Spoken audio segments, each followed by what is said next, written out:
Now we are adding 5 grams of the sugar in 100 ml of the water. But actually the capacity of this solution you are preparing 10 grams only. Instead of how much I am adding here, 5 grams only. So 5 grams means here is a less amount on. Means what? More amount we can add. So we can see the definition of unsaturated solution. More solute can be dissolved at given temperature on. That solution you are calling as what solution? Unsaturated solution on. Okay. Suppose you are taking a third trial. So third trial how much you are taking means here we are taking here 15 grams of the sugar on.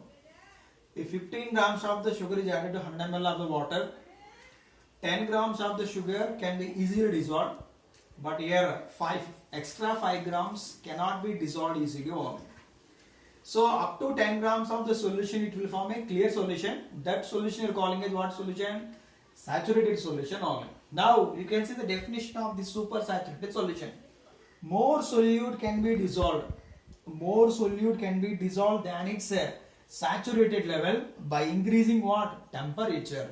Whenever you can increase the temperature, that 15 grams of the sugar can be easily dissolved. That solution you are calling as what solution? Super saturated solution.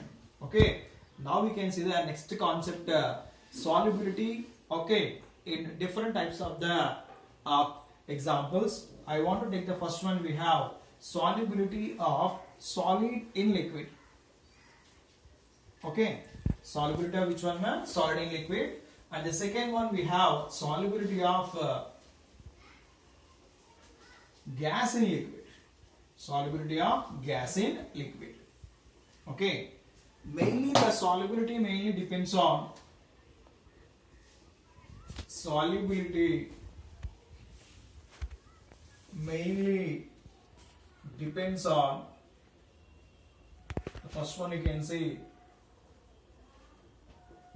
nature of solute and solvent, and second one we have temperature, and third one we have pressure. Okay, nature of solute and solvent, temperature and pressure. So we'll take the first system here, solubility of solid in liquid. Solubility of which one, ma? Solid in liquid.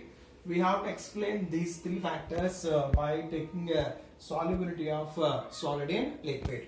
But the first factor we have, nature of solute and solvent. Nature of solute and what, ma? Solvent only. So generally, if the solute and solvent interactions are similar, okay, they can easily soluble. If the solute and solvent interactions are is not similar, they are insoluble only. So from this we can say simply one statement, like dissolves like. Like dissolves like. Okay. If the solute solvent interactions are similar, we can conclude like this, like dissolves like only. So we are taking here polar solutes soluble in polar solvents, and you can say one more here, non-polar solutes soluble in non-polar solvents. Polar solute soluble in polar solvents, non-polar solute soluble in what? Non-polar solvents. So generally you can do the first one, you can observe here, polar solute soluble in polar solvents. So polar solvent means you can take water. Water is a polar solvent only. If we take the salt or glucose, you can take they are easily soluble in water. So the salt and glucose, you can say this what? Polar solutes. Water is a polar solvent. They can easily soluble in what here? Water only. So easily soluble in which one here? Water, because water is what solvent here? Water is a polar solvent. Salt and glucose comes under what means here? These are also you can say polar solutes only. But you can see the solubility of the salt is very fast than glucose. Why salt is very fast means salt is dissociated into ions like Na plus and Cl minus ions. They can easily soluble in water when compared to glucose. Glucose means glucose having some functional groups like alcohols and what aldehyde functional group. The solubility will be less. Okay, the solubility will be less when compared to which one here? Salt only. Now come to this one. The second one we have non-polar solutes. Non-polar solutes soluble in what? Non-polar solvents. So what is non-polar solvents you can take here? The non-polar solvents you can take here: benzene, carbon tetrachloride, carbon disulfide, and ether. Ether. These what you are calling?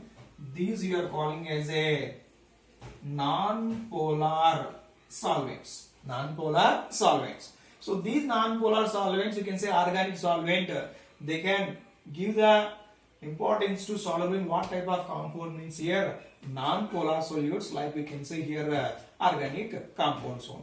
Let us take one example here, naphthalene. Naphthalene you can take here, anthracene you are taking. Naphthalene or anthracene are insoluble in water, but they are soluble in which solvent means benzene, carbon tetrachloride, carbon disulfide, and ether only. So this is regarding about which one means nature of solute and what solvent. Polar solute soluble in polar solvent, non-polar solute soluble in non-polar solvent. Simply what we are calling here like dissolves like. So we have which one means here. So the next factors depends on the solubility on the solvent liquid is temperature. So temperature I can observe here. The second factor is temperature.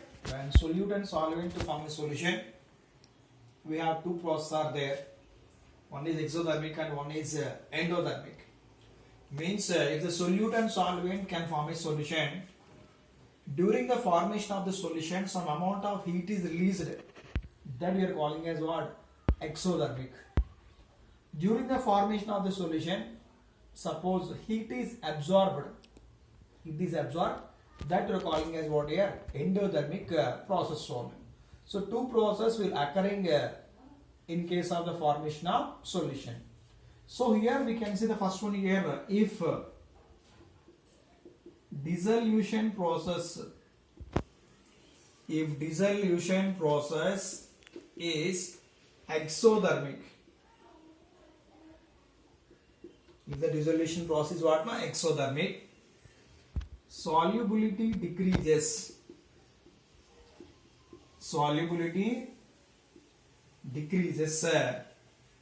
with increase in temperature. Solubility decreases with increasing what? Temperature. When we are using this one, if the dissolution process is what here? Exothermic only. If the dissolution process is endothermic,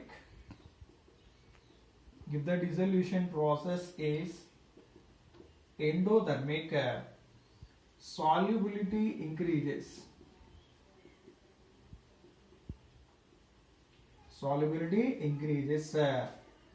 With increase in temperature.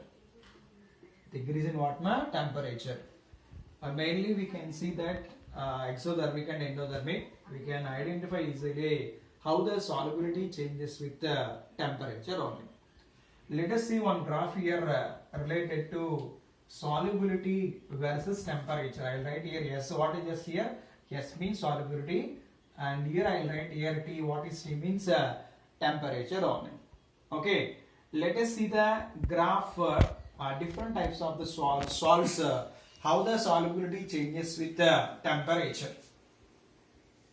Okay. Let us see, this is AgNO3, and here we are taking what Ka only, and here we have to take the two salts. One is lithium sulfate, Li2SO4, and one more we have cerium sulfate, Cu2SO4. So Li2SO4 and cerium sulfate, and one more we have NH4Cl and KCl. I want to take this all the salts in a solubility versus temperature graph format. So let us observe the first set of salts AgNO3, Ki, NaNO3, NH4Cl and KCl. Okay na? For AgNO3, Ki, NaNO3, NH4Cl and Ki. What are the changes we are observing here? Solubility increases. Solubility increases with increase in temperature. Solubility increases with increasing what? Temperature. Let us see for these two salts, lithium sulfate and cerium sulfate. For lithium sulfate and cerium sulfate, what you can write here? The solubility decreases with increasing what? Temperature. For what salts? Lithium sulfate and cerium sulfate, solubility decreases with increasing what? Temperature.